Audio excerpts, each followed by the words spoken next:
Hello, I've got one more thing for us to think about this week from the story that we worked on this past Sunday.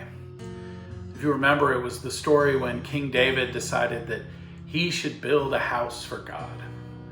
And God told David that in fact, it was not God's will for David to be the one to build the temple, that it would be David's son who would do that. On Sunday, we talked about how one of the things that might have been at work in this story was David's desire to contain God and God's promises to David and his people.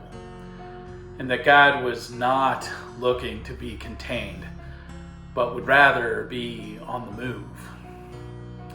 Well, there's another thing that really stuck out to me about this conversation between David and God.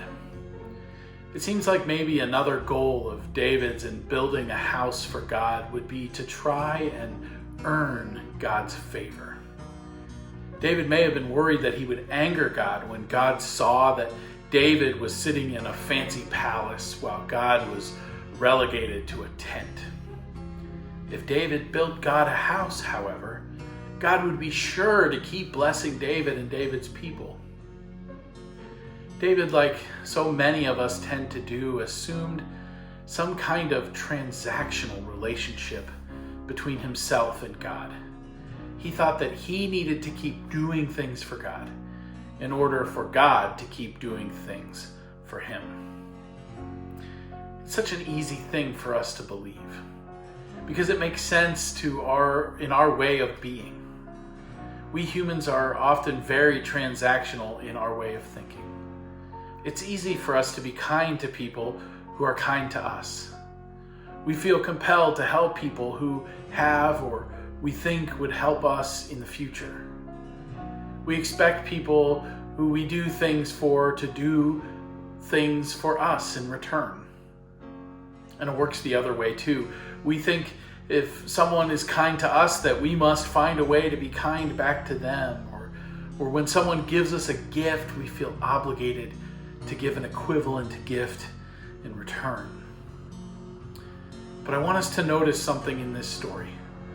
God tells David that he does not want David to build a house for him, and instead of David building a house for God, God was going to build a house for David.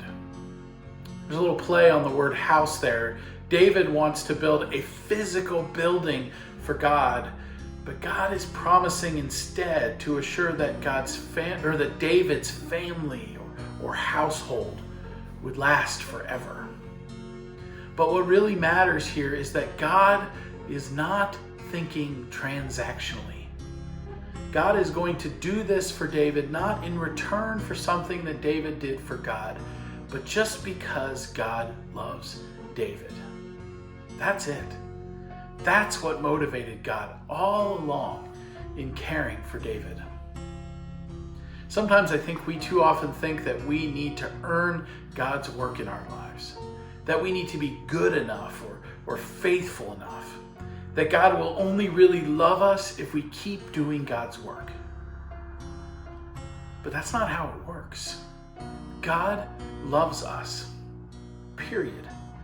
God's love is not changed by our actions. God does not love us more when we are more faithful or do good works. God is not transactional when it comes to loving God's people.